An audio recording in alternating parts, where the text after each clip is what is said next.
السلام عليكم ورحمة الله وبركاته. أنا أحمد عصام، أخصائي نساء وتوليد. النهارده معاكم في فيديو جديد هنتكلم عن موضوع جديد، برضو من الحاجات اللي بيجيلنا فيها أسئلة كتير، موضوع أعراض ما قبل الدورة الشهرية. الحقيقة في حاجة زمان أوي أوي أوي، لحد القرن 18 تقريبا كان الناس متخيلة إن أعراض ما قبل الدورة دي مرض تخيلي. يعني مرض تخيلي، يعني الست هي المتخيلة إنها عندها المرض ده، لدرجة إن الناس القدام أوي أوي أوي أوي أوي بقى قبل كده كمان كانوا متخيلين إن الأجهزة التناسلية أو الجهاز التناسلي بتاع ست الرحم المبيض مأثر على مخها، لدرجة إن لما الدورة تقرب هو يعمل لها المرض ده ويأثر على جسمها كله.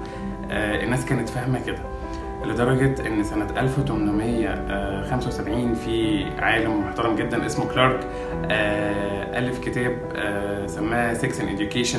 الكتاب ده كان بيقول فيه مختصر الكتاب من الآخر، يعني إن الستات الغير متعلمين بيعانوا أقل من الستات المتعلمين عشان هم ما يعرفوش.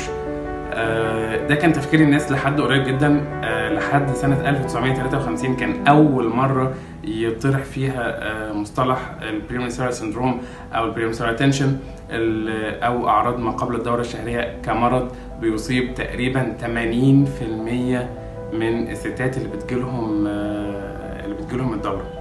ايه الفكره بتاعت الموضوع او كده، يعني ايه سبب الموضوع اصلا محدش عارف مبدئيا كده، لكن بنقول ان هو ممكن يكون متعلق شويه بالهرمونات اللي بتزيد قبل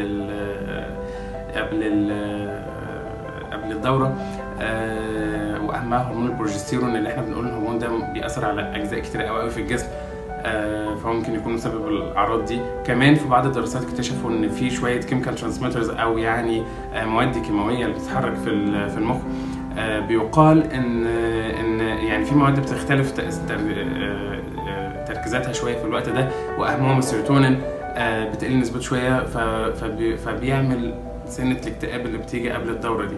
ايه هي الاعراض بصراحه اكبر بكتير قوي قوي من ان احنا نقعد نعدها، بس احنا بنقسمها جنرالي كده لقسمين او لحاجتين اساسيين: اعراض فيزيكال او اعراض جسمانيه، واعراض سايكولوجيكال او اعراض نفسيه. الاعراض الجسمانيه بقى حاجات كتيره جدا، منها واهمها واشهرها طبعا اللي هو التقل بتاع الثدي او تزنيده الصدر زي ما بنقول عليها، او الام في الثدي، انتفاخ البطن، اسهال او امساك، الام في المفاصل، في العضلات، الصداع والدوخه والزغلله.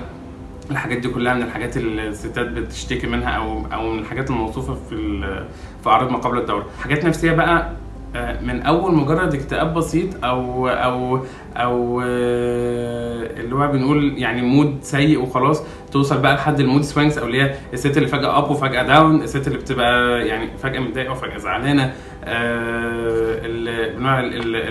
الكراينج سبيلز، او اللي هي فجأة بتعيط من غير أي سبب، اتاكس كده تلاقيها فجأة بتعيط من غير أي سبب، فجأة تفتكر حاجات وتقعد تعيط عليها، حاجات مش مفهومة خالص كده. طبعا بيبقى في اختلافات شوية في الليبدو أو في الميول الجنسية، سواء بالزيادة أو بالنقصان أو بأنها تبقى أغرب شوية.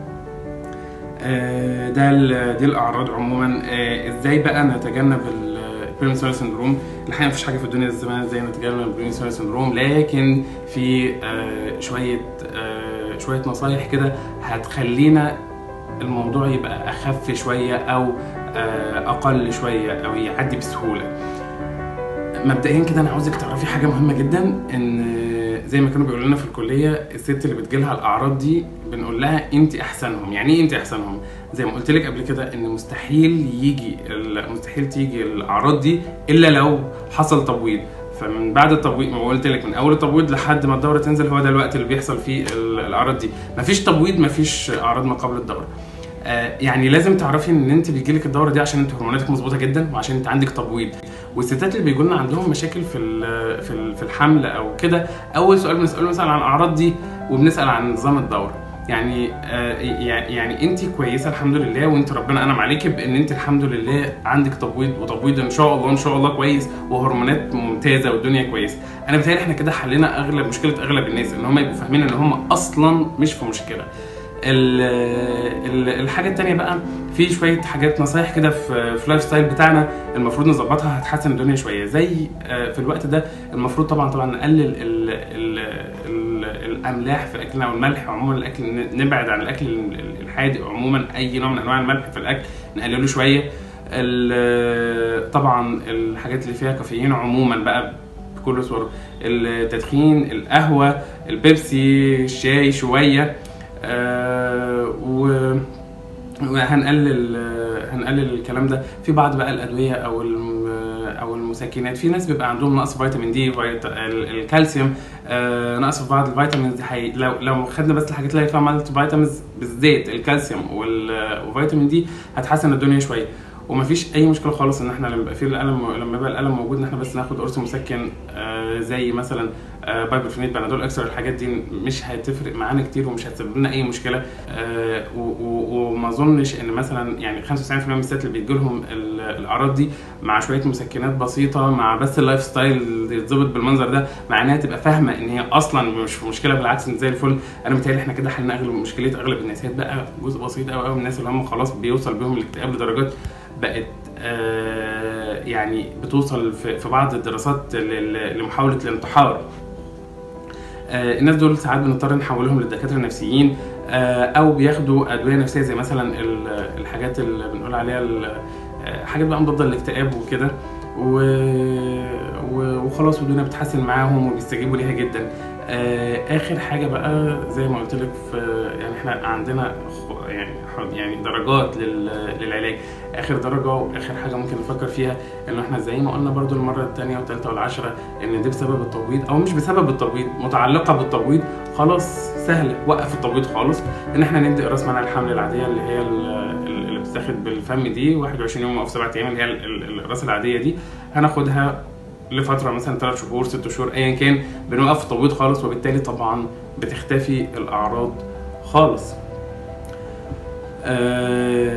ده اخر حاجه ممكن اعملها كعلاج. وبتهيألي كده يعني لميت اغلب الاسئله اللي جات لي في الموضوع ده، واتمنى اشوفكم على خير. ولو احتجتوا اي اسئله ممكن تكتبوها في الكومنتس او تبعتوا على الرسائل بتاعتي. مع السلامه.